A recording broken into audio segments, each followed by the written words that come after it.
So pag Fashion Week, iba talaga kapag nandyan yung asawa ko, si Cheese. Kasi aside from, ang sarap niyang, kasi minsan lang siya mabudol, kung ano man nabili niya, masusuot ko din. And kahit pagod kami, yung meron kaming archangel na nakabantay sa amin lahat. Okay, I get it. Wala akong pinagkalba na sa...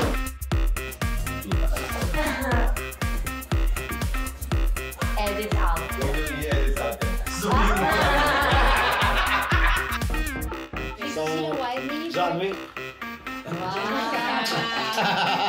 May libre na kita. Okay. I'll get it for him. So I'll get him the sweater, that, and the bracelet.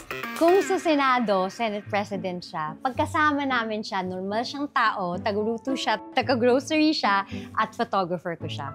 Bago ko nakilala si Art, ako yung pinagkakaguluhan eh. Ngayon ako na lang hindi ko kuha ng picture mo. Halos pareho yung simula.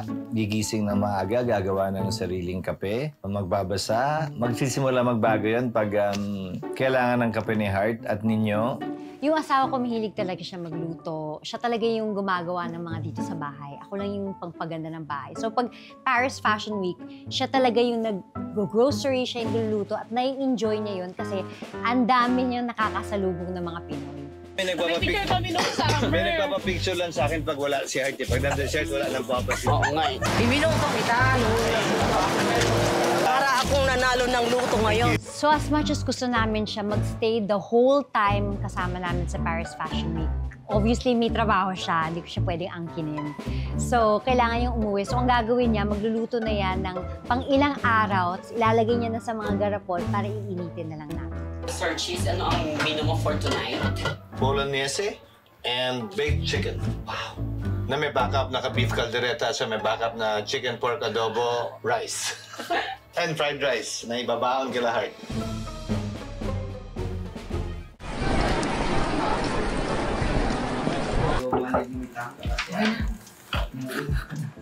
Dear, warning na dear. Dear, ang sakit ang ulo ko talaga. Bakit? Ano nangyari? Hindi ko kasi nabili yung jacket. Hindi, parang sakit talaga. Parang tulog pa more, lamig pa lang. Tara tayo ulit. Let's have breakfast because today is the first day. We only have one show and I love it. We have couture fittings, so. Because I have a migraine, I feel vomiting. I'm gonna conquer that with my favorite. My favorite. Mukhang chocolate. This one is my top. Isa sa mga kalaban ko pag Fashion Week, ang migraine ko. Kapag ako tinamaan ng migraine, 2 araw akong hulas.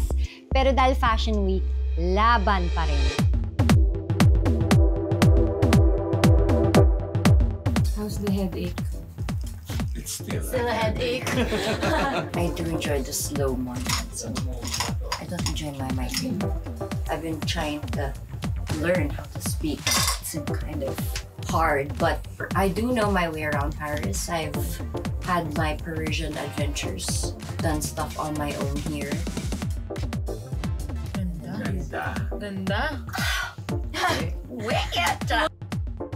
I know, I don't want the look I look like a higad.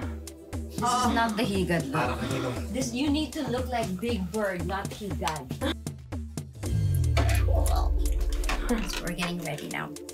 Siyempre, bago maging busy at ngarag, first things first, call muna kay Sir Cheese. Sir Cheese, yung tawag namin sa kanya. Sir Cheese!